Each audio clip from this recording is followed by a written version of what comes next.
everybody. Today is the first part of my new series, How to Play Bridge. In Bridge, your blocks are your best friend. You have to remember that you have to use your blocks wherever you can. Experienced players should also learn how to optimize and use their sword, bow, pickaxe, and gapples.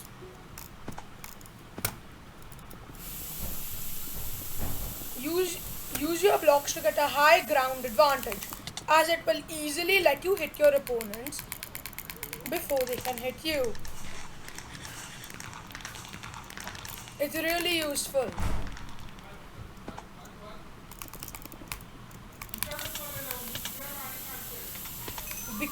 Blocks can also help you block people off, and they are just a really useful thing that you have to learn how to use. Next, we're going to talk about hippoing. Hippoing is a basic thing where you just block up the entrance to your goal. Quite easy.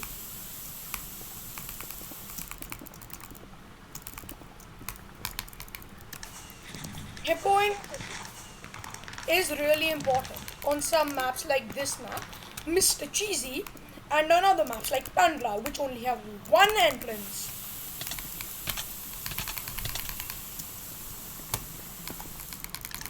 You should hippo on these maps if you're actually trying to win and play a quite sweaty. Because hippoing will make it really difficult for them to enter your goal if you have a nice and thick hippo.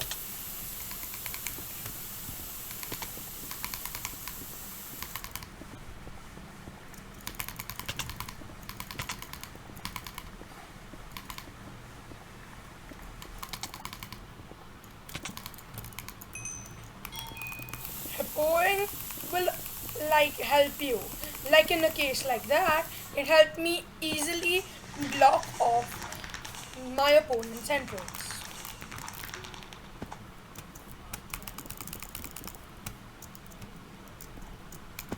Many people say people who play bridge don't know how to PvP. Well, that is actually not the truth. It's exactly the opposite, because a lot of PvPers and a lot of bridge players have a background in PvP.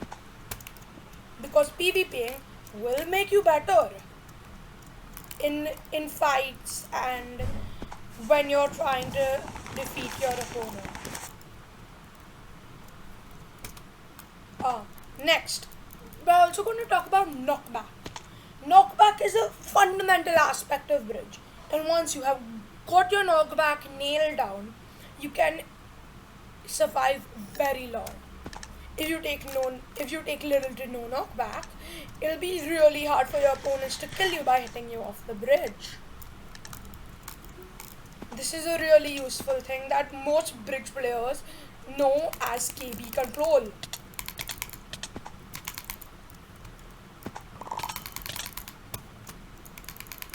KB control will also help you survive and will let you clutch more. Next, we're going to talk about something called pristining. And to learn about pristining, you have to learn about spawn blocking. There are some maps like this map, Twilight, and other maps where you can block up the spawn point and block them from getting out. This is called spawn blocking. And usually what a lot of people do is they spawn block you on maps like this. So, in order to counter your spawn block, you have to do a pristine, which is basically just wall run on the side, which will increase the how thick your bridge is, which will in turn make it more difficult for them to spawn block you. Like if this man had done a nice pristine, I wouldn't have been able to spawn block him like this. Yes, and many people do think that spawn blocking is toxic, and it might be. But in competitive bridge, people are usually fine with it because it's a part of the game.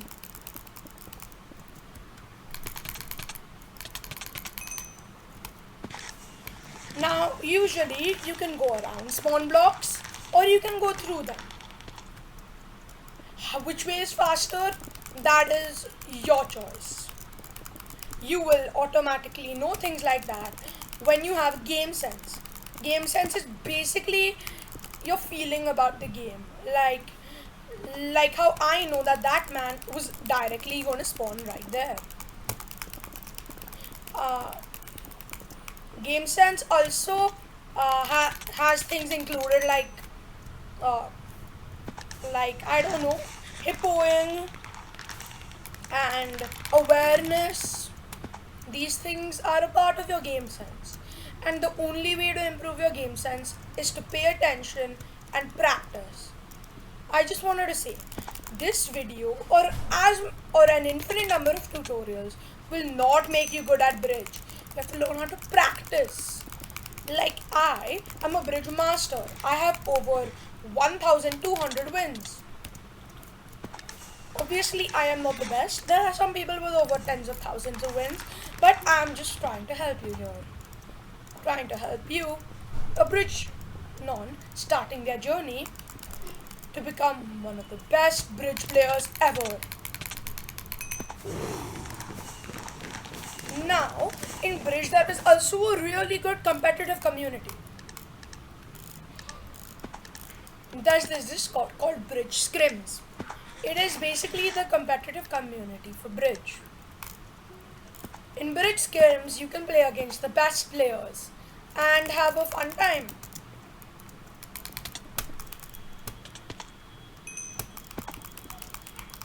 But obviously, uh, wins doesn't actually mean that you're good. Like there can be people with like half as many wins as me who can be better than me, or people with twice as many wins as me who can be worse than me.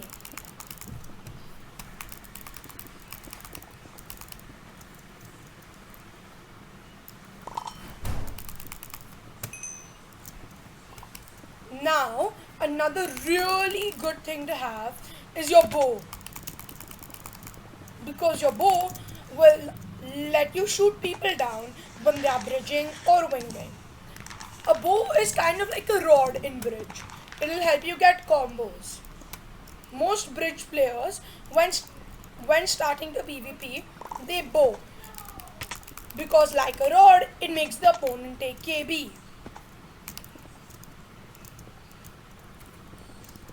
That's why a bow is really useful.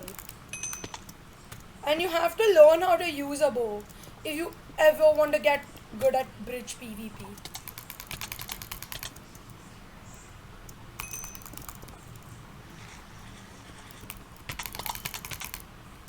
Many bridge players also do this thing called floppies. Floppies are like really weak bow shots people use to deal KB and a tiny bit of damage. Having floppies will help you take less, will help you deal more knockback and get easier combos. That's why a lot of people do floppies.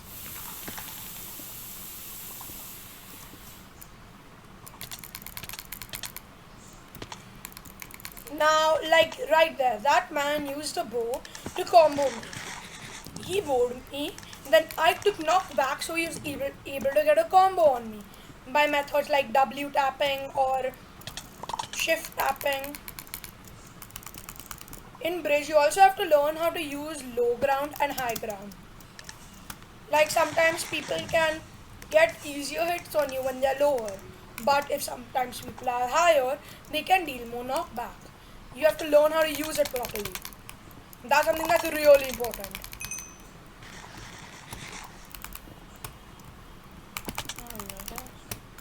Now we're going to talk about bypassing and wall running. Bypassing and wall running are kind of the same thing. Bypassing is where you go around the opponent to try and score, while wall running is when you run on the wall to go under or around your opponent. These two things are very similar to each other, as most people bypass by wall running. Now, what a lot of competitive players do is they block up bypasses, because bypasses can be really good and they can let people score easily. So, a lot of people they block up bypasses. It's a really good thing to do if you're just sick of people with 300 ping walking through you.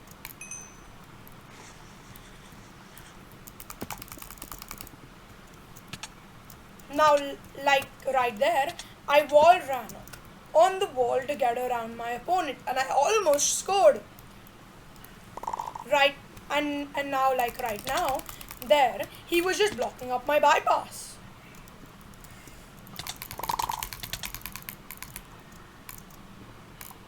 Now I am doing something called a race.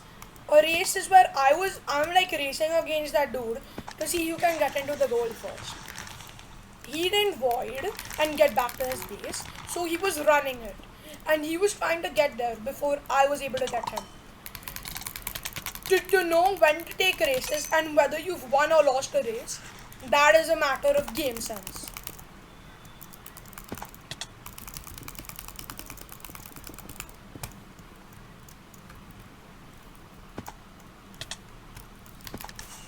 Now I just lagged back there and I got it. Usually in the competitive community, people do not play lag backs. Usually if they lag back, they void, because lag backing is unfair and it's kinda cringe.